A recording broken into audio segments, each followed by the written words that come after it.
కర్నూలు నుంచి breaking news చూస్తున్నాం. మనం ఎమ్మిగనూరు కౌన్సిల్ సమావేశం రసాభస చోటు చేసుకుంది. సమావేశంలో వైసీపీ టీడీపీ కౌన్సిలర్ల మధ్య వాగ్వాదం జరిగింది. బెల్ కొట్టి సమావేశం ముగించారు మున్సిపల్ చైర్మన్. వైసీపీ కౌన్సిలర్ల వైఖరిని నిరసిస్తూ మున్సిపల్ ఆఫీస్ ముందు టీడీపీ కౌన్సిలర్లు బైఠాయించారు. సమావేశాన్ని ముగించడం జరిగింది. ఇది చాలా బాధాకరము. ఎమ్మిగనూరు పట్టణంలో చాలా సమస్యలు ఉన్నాయి. ఈరోజు సోంప సర్కిల్లో బీటీ రోడ్లు వేసామని గొప్పలు చెప్పుకుంటున్నారు. బీటీ రోడ్లు వేయకముందు 20 రోజుల కిందట ప్యాచ్ వర్క్స్. కర్నూలు ఎమ్మిగనూరు నుంచి మనం ఈ బ్రేకింగ్ న్యూస్ చూస్తున్నాం. ఎమ్మిగనూరు కౌన్సిల్ సమావేశం రసాభసగా జరిగింది. వైసీపీ టీడీపీ కౌన్సిలర్ మధ్య వాగ్వాదం చోటు చేసుకుంది. దీంతో బెల్ కొట్టి సమావేశం ముగించారు మున్సిపల్ చైర్మన్.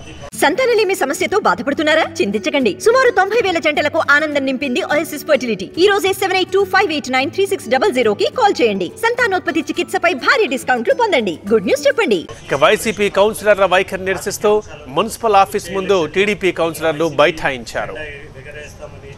అది కౌన్సిల్ సమావేశంలో అంటే ఏదైనా మనకి కౌన్సిల్లో సమస్యలు ఉంటే మాట్లాడాలే తప్ప రాజకీయ సమావేశంగా మార్చడం జరిగింది.